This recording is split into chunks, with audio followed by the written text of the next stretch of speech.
All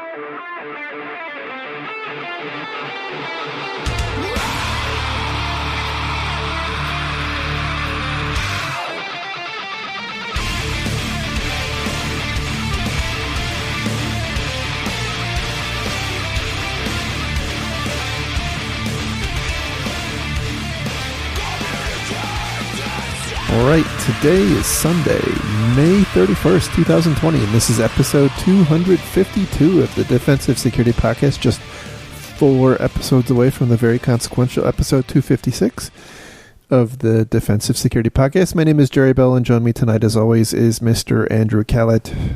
Not nearly as dead as reported, Andrew Callett. Hello, sir. How are you? I'm doing great. How are you? I'm good. It's, although it's Sunday evening, which means Monday morning's fast approaching. Yes. But, you got to get through Monday to get back to Friday, so. I know, but, shit, this week has been look at everything going on in the U.S. Crazy. Who knows what's going to happen this week? I know. Well, there was earthquakes out in Yellowstone, so, every week it seems to get crazier. I'm I thought last year was my weird year. No, that was just a warm-up.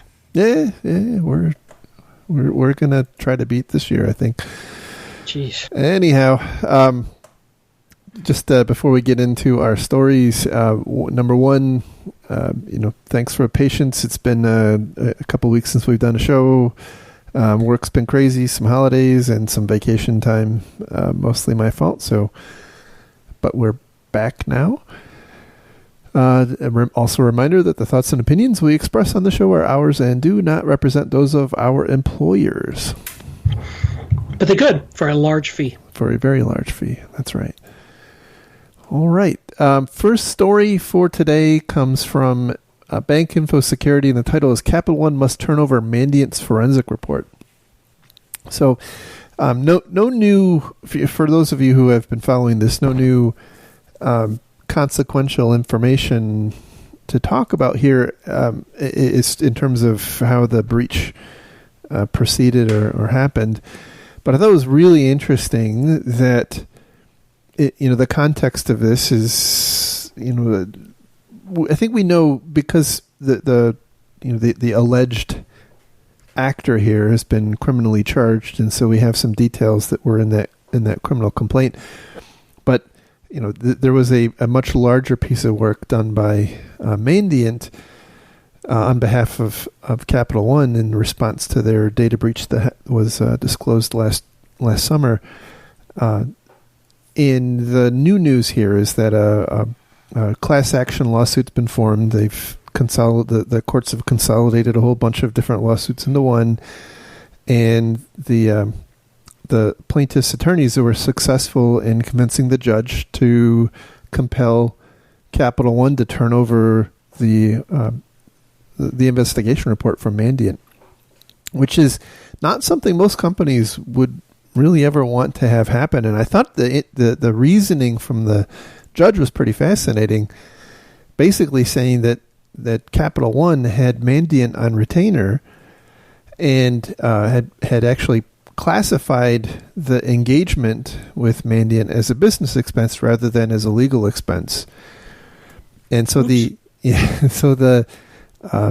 judge basically says that there's no indication that the investigation would have been done differently had it been conducted under a legal, as a basically between done for business purposes versus done for legal purposes. That we have this concept of legal privilege, and the issue here is, I think it's not said directly, but I think that Capital One was trying to claim attorney-client privilege, right? And as a reason not to turn over the report.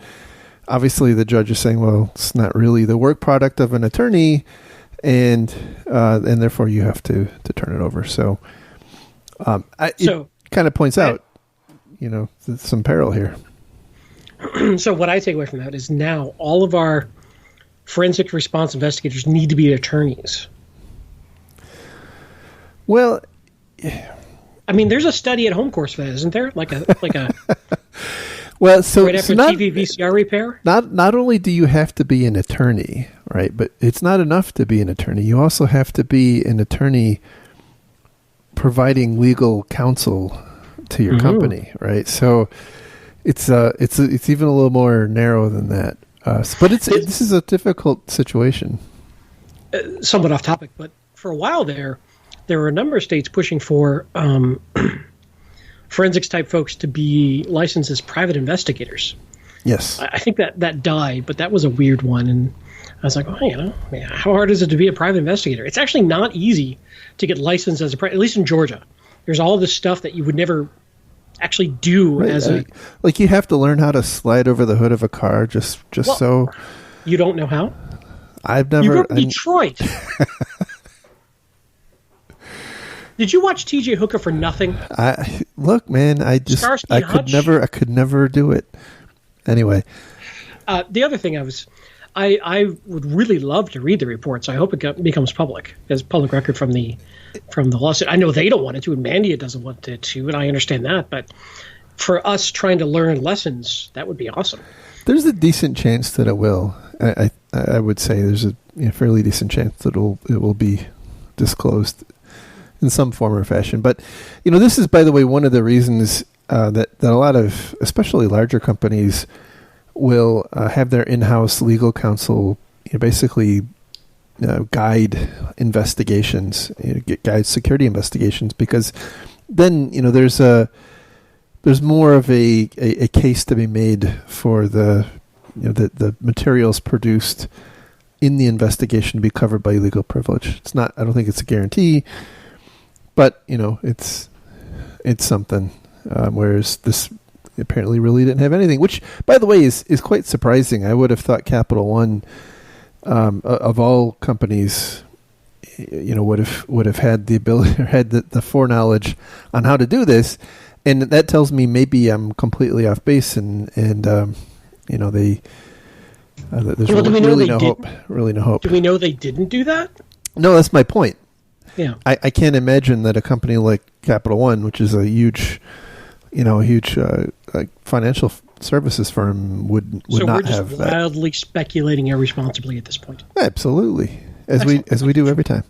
Fair enough. Yeah. Anyway, by the way, it's keeping in mind, right? Capital One was the victim here. That we have somebody charged with a crime. The vulnerability was a little bit. The apparent vulnerability use was a little obtuse. But try not to blame the victim too much here. All right, so moving on to our next story, comes from Data Breach Today, and the title is "Insider Threat Lessons from 3 Incidents." So these are healthcare, U.S. healthcare related breaches involving insiders. So there's a obvious HIPAA component. First example they raise is a company called Cygenix, and Cygenix fell victim to something that I see quite a lot, actually, and that's an employee sending work information to their personal email address, and goodness knows people have all sorts of different reasons why they say they do this, right? They like the template, or they were proud of the format they created or whatever, but they don't. Or what I see a lot, they want to work on it at home. Or yes. Or they're already working at home, and the laptop they're on sucks, but their main computer has big monitors and nice keyboards and nice mouses, mouse, whatever. And they want to work on their comfortable workstation, not on their crappy little laptop. But good point. Either way, it's not meant to be malicious. A lot of times, like we see with a lot of security things, it's a productivity enhancer for them, they think. Yeah, and when you make it difficult to, you epoxy shut the USB drives and USB ports, and now they're emailing. So it's not clear exactly how they detected it, but but that's certainly an issue I've seen, and I think a lot of organizations wrestle with this. Next comes from Geisinger, I think is how you would say it. And in this case, they had an employee, I think a clinician, who over the course of 3 years accessed 800 patient records without a valid business need.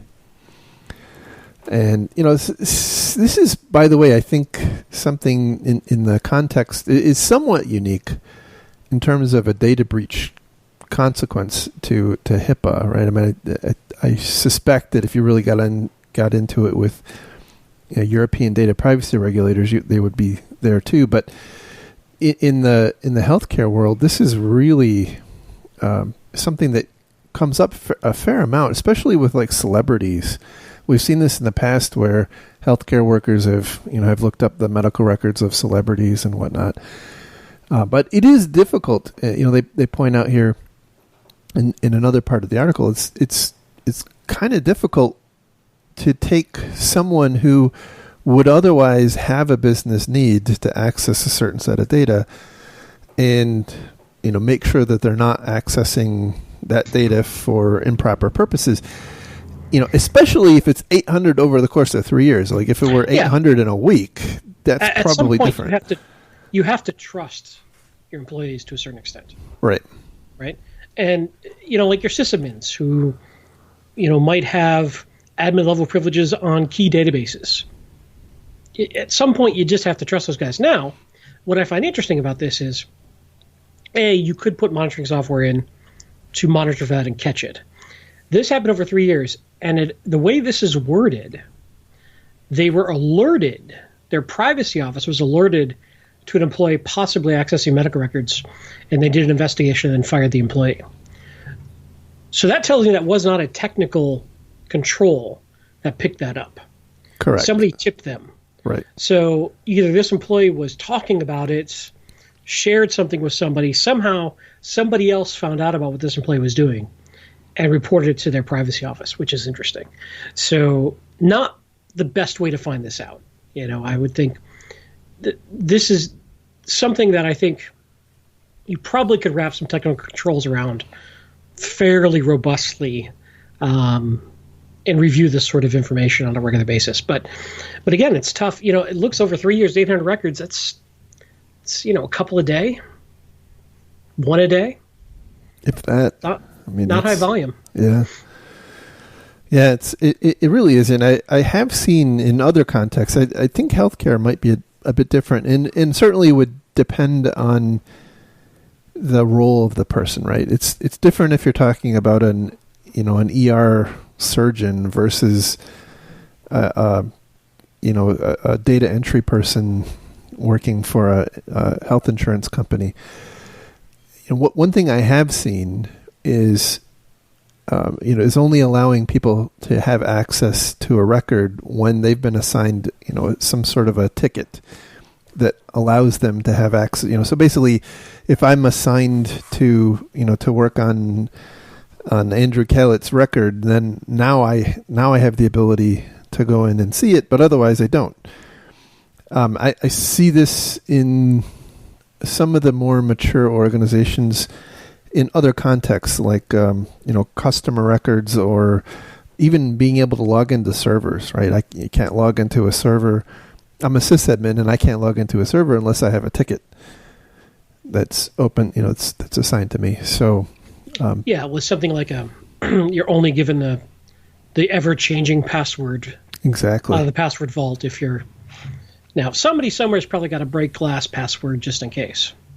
Yeah, and that's the thing that would concern me in the context of healthcare is, Well, you could do it where it takes like 2 people, 3 people. There are controls. Fair, yeah, that's a good point. That's a good point. Now, the other thing is we don't know this person's role. We don't know if they were what they were. We don't know if they were customer facing. We don't know if they were data entry. What they were. I get a feeling like they worked with customer records on a regular basis, though, and just got a little. Yeah, they apparently talk too much too. Yeah. All right. The last of the 3 comes from the Arizona Endocrinology Center. This is so common it hurts, but in the context of a healthcare setting, it's a little different problem. So a doctor who was leaving the practice here did what I won't say most, what many salespeople do. They took their customer list with them, of customer list containing the information of 74,000 patients. And I guess that wasn't enough, right? They used that to start spamming the patients, letting them know that that the doctor had moved to a new clinic, I guess, and was looking for patients. So yeah, this again, I think this is super common. It's kind and of. I'll tell you, in general, take this with a grain of salt. In general, doctors also are a bit like executives. They're very important. They're very busy. They don't necessarily have time or interest in your rules. They got stuff to do. Absolutely. They're saving lives. Absolutely.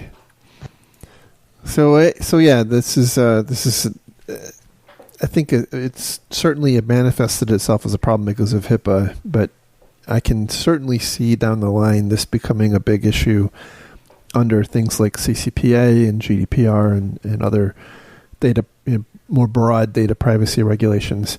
But I think this is a epidemic issue with salespeople. Salespeople often leave organizations. Right? They feel that relationship is theirs. Correct. That they cultivated with the customer. Right. Yeah, absolutely. Believe me, I've seen so much ugliness there. Now I'm getting PTSD flashbacks. Thanks. But you know what I think? I think doctors, when they move practices, should advertise like tree cutters do in the neighborhood. Oh, they put a yard sign up? No. Hey, Bob, next week I'm going to be in your neighbor Phyllis's gut doing some surgery. And because I'm going to be in the neighborhood, I can offer you a 20% discount on any surgeries because we're already here. Yeah. You know what? This is probably just a suburban Yeah. joke. Yeah. That doesn't resonate with me. You can edit that out. That's fine. They can't all be winners. All right. The last story for today, standing between me and dinner, comes from ZDNet, and the title is "Ransomware Deploys Virtual Machines to Hide Itself from Antivirus Software." So typically, I've been trying to keep the show focused on, on data breaches and what happened, but I thought this was fascinating. So this malware called Ragnarlocker, which is kind of an interesting name, they opted out of the whole antivirus evasion game by spinning up. It actually downloads and installs VirtualBox, and then downloads and starts up a cut down version of Windows XP, and runs the ransomware actually in the Windows XP VM, which has been granted access to all of the file systems connected to the host operating system. This is clever. Which allows it to touch and manipulate all the files, but does not provide any insight into the operation of the malware, because malware, anti-malware engines don't look inside VMs like that, at least any that I'm aware of. So I had a couple of thoughts and questions on this. So we did, at least in this article, I didn't go into the report. It doesn't talk about the initial infection vector, but I got to think it only has the privileges of whatever user's running. So if your user doesn't have rights to install VirtualBox, this probably wouldn't work. I.e., they don't have, in a corporate environment, they don't have local admin rights. I think that would probably shut this down. That's probably true. It's quite very, very likely true. Although it's not clear to me, and I genuinely don't know this. You're making me question this now. I don't know if you would be able to download and run VirtualBox out of, let's say, your your temp directory as a user. Well, you could, but it comes down to you have the rights to install a new application. Yeah, but keep in mind that you don't. Not everything has to be installed to run. Oh, right? you're just like grabbing a package that isn't. Yeah, so I'm just saying, like copying or an MSI or whatever. Copying the VirtualBox, just enough of the VirtualBox package down that would allow you to run it. I don't even know if that's actually doable.